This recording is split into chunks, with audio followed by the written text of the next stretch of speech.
The Bruins got out to a 1-0 lead.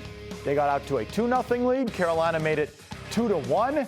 And then the Bruins poured it on in the third period and pulled away 5-2. Tony Amonte joining us now. What'd you see tonight, Tony? Great game for the Bruins.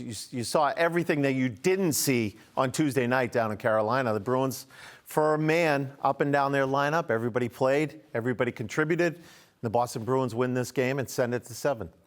The least surprising result, right? I mean, based on what we've seen in this series, as Felger said, going back and forth, going old school, Felger, 1987 World Series, the Twins and Cardinals, every team winning at home.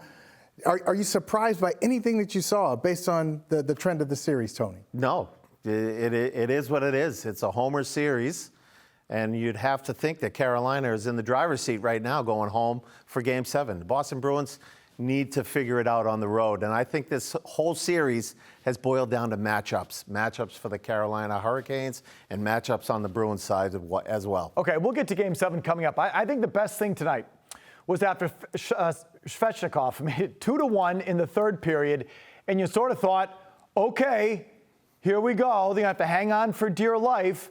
And for maybe a minute or two, they did, Tony. Jimmy Swayman made a nice save on Nisi. I can't pronounce the name, but a little partial break. Nisi didn't get everything on it, but this was a save they had to have.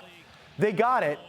And then from there, Tony, I think the Bruins poured it on the Carolina Hurricanes pretty much like I have not seen this series. I know they won games 3 and 4, but I thought they then put together a handful of shifts the rest of this third period, and this third goal was huge. McAvoy flying into the zone, Holley in the high slot with the tip. That's what I felt the best about. The Bruins didn't hang on for dear life. They poured it on.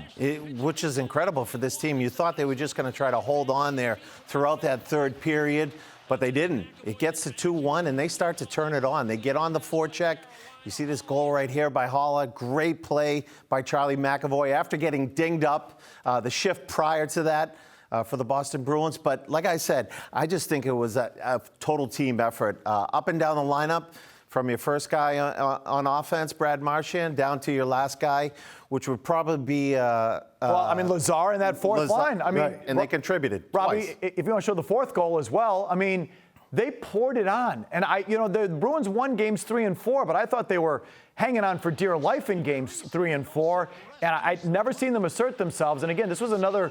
if we took this back a minute, they were in the zone that whole time, Tony. So maybe this is what gives them the bounce heading back to Carolina, that they actually established themselves over Carolina for, I think, really the first time this series.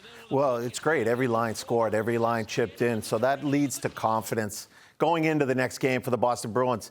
They want to be confident. They want to go out there, play the offense the way they know they can.